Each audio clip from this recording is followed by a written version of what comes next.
క్రోధినామ సంవత్సర చైత్రమాసము అనగా ఏప్రిల్ 9 నుండి మే 8 వరకు చైత్రమాసం ఉంటుందండి.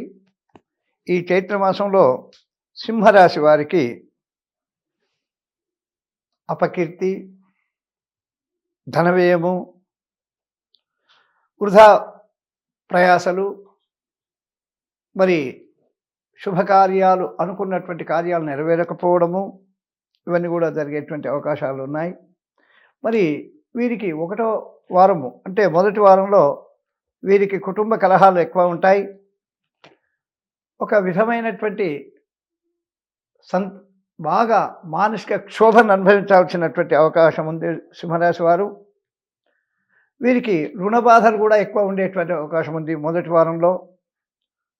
మరి రెండో వారానికి వచ్చే వరకు భగవదానుగ్రహం చేత కాస్త ధనలాభము, ముఖ్యంగా వీరు తమ కులాచార పద్ధతులు అంటే ఇష్టదేవత ప్రార్థన, సద్గ్రంథ పఠనము, సద్గోష్ఠి ఇవన్నీ కూడా చేసినట్టయితే వీళ్ళకు రెండో వారం అవకాశం బాగా ఉంది. మరి వీరు గృహలాభము, భోజన సౌఖ్యము, స్త్రీ సౌఖ్యము, ఈ విధంగా రెండో వారం కాస్త మెరుగుంది. మూడో వారానికి వచ్చే వరకు వీరికి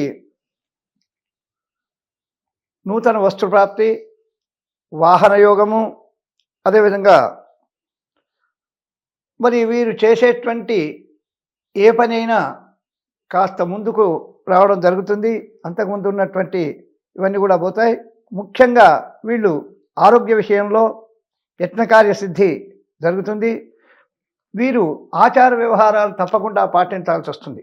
ఆచార వ్యవహారాలు అన్నప్పుడు వీరు ముఖ్యంగా రోజు ఉదయం లేచి స్నానం చేసి దేవతారాధన చేసుకొని సూర్యగ్రహాన్ని ప్రార్థన, సూర్య నమస్కారాలు కానీ సూర్యగ్రహ ప్రార్థన కానీ చేసినట్టయితే వీరికి మెండుగా శుభ ఫలితాలు వచ్చేటువంటి అవకాశం ఉంది.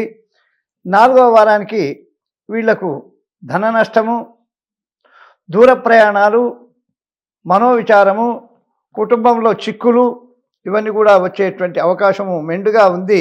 కాబట్టి వీళ్ళు మొత్తం మీద ఈ సింహరాశి వారు జాగ్రత్తగా వహించాలా. సూర్య నమస్కారంతో, సూర్యారాధనతో వీళ్లకు శుభ ఫలితాలు వచ్చేటువంటి అవకాశాలు మెండుగా ఉన్నాయి. శుభం భూయాత్.